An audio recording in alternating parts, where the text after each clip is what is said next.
Is this government testing record a smoking gun? I believe it is. Who would have the authority to remove references to directed energy exposure? The State Department and CIA.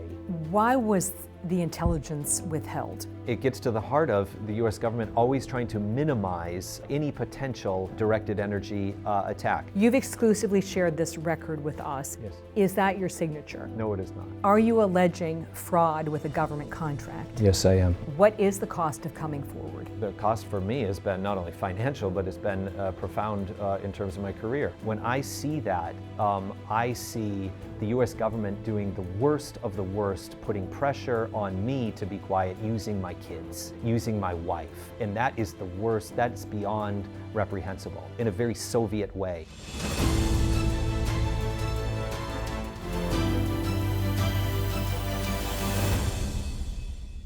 You've exclusively shared this record with us. Yes. Is that your signature? No, it is not. Was anyone authorized to sign for you? No. Are you alleging fraud with a government contract? Yes, I am. How large is the State Department contract? This particular contract is a $5 million, what we call a TSU, a technical security upgrade, but for $5 million, yes. Is this an isolated case? It's actually not. Every State Department Foreign Service officer like myself knows of instances like this where fraud has been committed at the Department of State, and that's why I fully support DOJ's efforts to root out that fraud, waste, and abuse. A top engineer trained to defend against electronic spying at U.S. embassies, Mark Lindsay is now a State Department whistleblower. What is the cost of coming forward? The cost for me has been not only financial, but it's been profound in terms of my career. A Russia expert who has worked in war zones in nearly 70 countries, Lindsay told us he is now delivering passports in Washington, D.C. The worst thing you can do at State Department is praise President Trump and expose fraud, waste, and abuse. You're going to be retaliated against. Before the new whistleblower allegations, Lindsay's story begins in 2018. Lindsay was working for the State Department in China when he says he was targeted at his apartment by a directed energy weapon. Lindsay's family, who traveled with him to China, were also injured. They all suffer from debilitating brain injuries known as Havana syndrome, named for a cluster of cases among U.S. diplomats in Cuba. Lindsay's story mirrors that of other Havana syndrome survivors who came forward to our team and alleged a U.S. government cover-up. I was an employee of the Central Intelligence Agency for 19 years. The intelligence community has attempted to thwart congressional investigative efforts to uncover the truth at every turn. I mean, that sounds like a government cover-up. It's a cover-up and it's terrifying. These documents back up Lindsay's account. This government testing record shows that you were evaluated for directed energy exposure. Yes. Is this government testing record a smoking gun? I believe it is, because it did exactly what it's saying. This test is comprised of tests that you can't possibly fake, eye tracking movements that are signature of this injury that they're testing for in the field. Has this testing document been altered or changed in any way? Yes, it has. After I came back and I was treated for brain injury and diagnosed with brain injury, and my wife was diagnosed with traumatic brain injury, this document that you're looking was altered to remove that it's testing for directed energy exposure. Wait a second. Who would have the authority to remove references to directed energy exposure? The medical offices of both the state and the Central Intelligence Agency, State Department and CIA. These records about a U.S. government study at the University of Pennsylvania into Havana syndrome were also changed. Why do you have paperwork that says it's being sponsored by the U.S. government and then it changes to it's being sponsored by a university? To cover up the fact that U.S. government knew that it was directed energy causing these certain injuries. I work for the intelligence community. I'm a U.S. State Department diplomat. No one from the intelligence community nor Department of State who I work for has interviewed me about this. How can that be? That's because they don't want to know. They want to have plausible deniability. To cope with his injury, Lindsay relies on high-tech therapies like this one to improve his brain function. The goal is to make these three circles converge and do that with your brain. Lindsay sued the State Department in 2021, and as part of the settlement, Lindsay said he kept his job and was reassigned to Helsinki, Finland. His area of responsibility includes embassies on the front line with Russia. Are these U.S. embassies at high risk for directed energy attacks? Yes. Again, I won't discuss classified, and this hasn't been publicly reported. but not only in Lithuania. In other Baltic countries, there have been incidents that the U.S. public does not know about, but have occurred. Incidents involving who? Directed Energy and the Russian Federation operators committee against U.S. government personnel. And when? Well before 2016. While Lenzi said he should have been among the first to know, he learned of a serious incident from news reporting. A senior Defense Department official was apparently targeted and had symptoms similar to Havana syndrome at the 2023 NATO summit in Lithuania. I got a frantic phone call from the regional security officer in Vilnius, Lithuania. My boss, basically, when I go to the embassy in Vilnius. So in this phone call, I said, what? How come I'm hearing about this from media? And they said, we're just telling you the way it is. Yeah, watch the media report.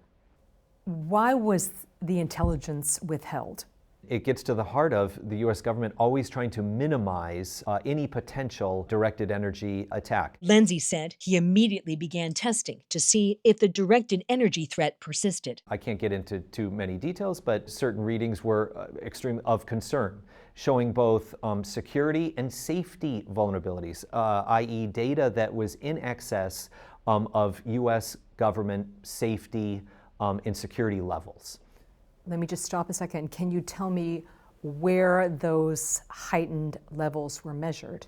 That was in and around U.S. Embassy Vilnius. Okay, so these are levels which are concerning for health reasons, for safety reasons, and also for security reasons. Yes, yes. These heavily redacted emails indicate Lenzi started reporting the measurements back to Washington, D.C., using classified networks. Lenzi said he was urged to drop it. I was told by my supervisors, take that language out of the report. Don't include that language. Wait a second. You're talking about RF energy, radio frequency energy? Potentially, yes. Is that classified? The details of which are, and it wasn't only RF energy, there was other electrical energy that we're talking about as well. Was the American embassy under attack? My job as a technical operator, as a security engineering officer, is to take data and send that back to Washington to determine if it's under attack or not. I was told, take that data out. We don't even want to deal with that. Is that a violation of State Department regulations? Completely. There's a question in there. In your engineering judgment, how long has this existed? And I said, for years, potentially. And that's what Washington, they wanted me to remove that. It absolutely goes against everything that I'm being paid for. It's fraud, waste, and abuse at its worst. Lenzi said he refused to sign off on a security upgrade project at the U.S. Embassy in Vilnius because of the concerning energy readings. Then a colleague alerted him to this completed compliance paperwork. Is this your signature? No, it is not. Was anyone authorized to sign for you? No. Are you alleging fraud with a government contract? Yes, I am.